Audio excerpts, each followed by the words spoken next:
1 Samuel chapter 28.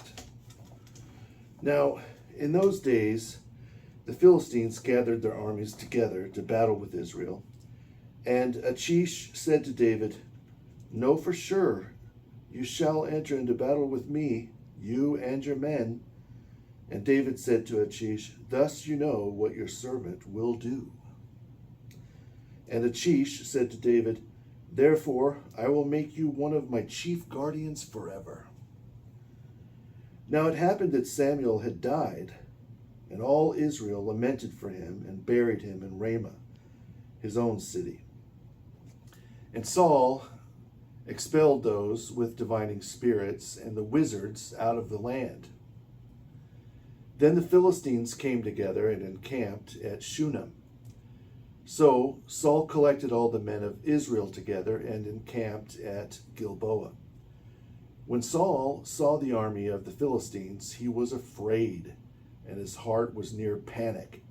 For when Saul inquired of the Lord did not answer him by dreams, nor by clear signs, nor by the prophets.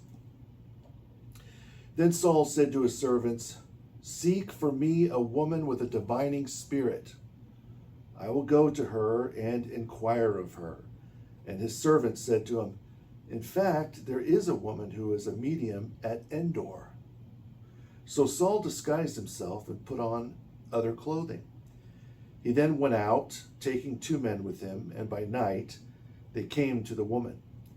And he said to her, "Indeed, by the divining spirit, tell the future to me when you bring up to me whom I tell you." Then the woman said to him, "Look, you know what Saul did, and how he cut off the diviners and the wizards from the land. Why do you lay a snare for my life to cause me to be put to death?"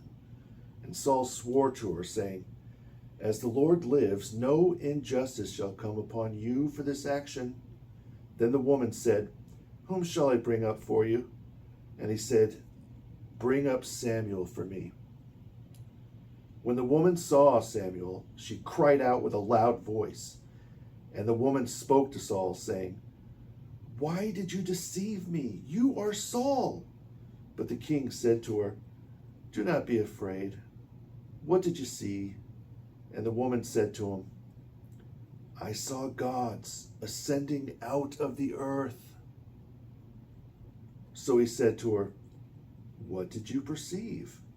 And she said, "A man is coming up, standing upright, and he is covered with a mantle." And Saul discerned it to be Samuel. And he stooped with his face to the ground and bowed down to him. Now Samuel said to Saul, "Why did you trouble me by bringing me up?" And Saul answered, "I am deeply distressed. The Philistines are making war against me, and God has departed from me and does not answer me anymore, neither by the hand of prophets nor by dreams. Therefore I summoned you to tell me what I should do." Then Samuel said, "Why do you ask me, when the Lord has departed from you and is with your enemy?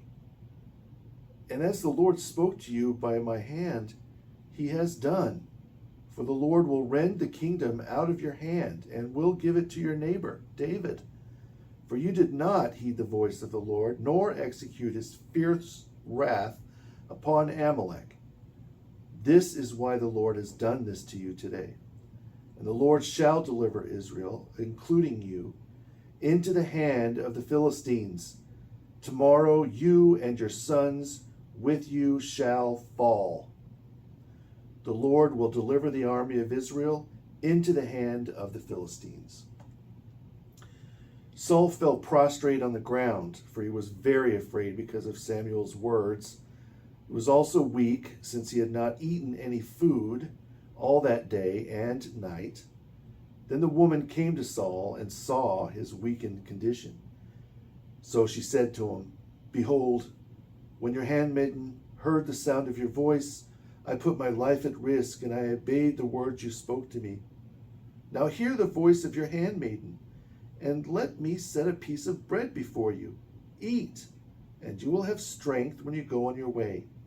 But he refused to eat. So his servants, together with the woman, urged him, and he heeded their voice. He then arose from the ground and sat on the chariot bench. Now the woman had a heifer roaming the pasture, and she hastened and killed it. Then she took flour and kneaded it, and from it she baked unleavened bread. And she brought it before Saul and his servants. They ate and departed that night.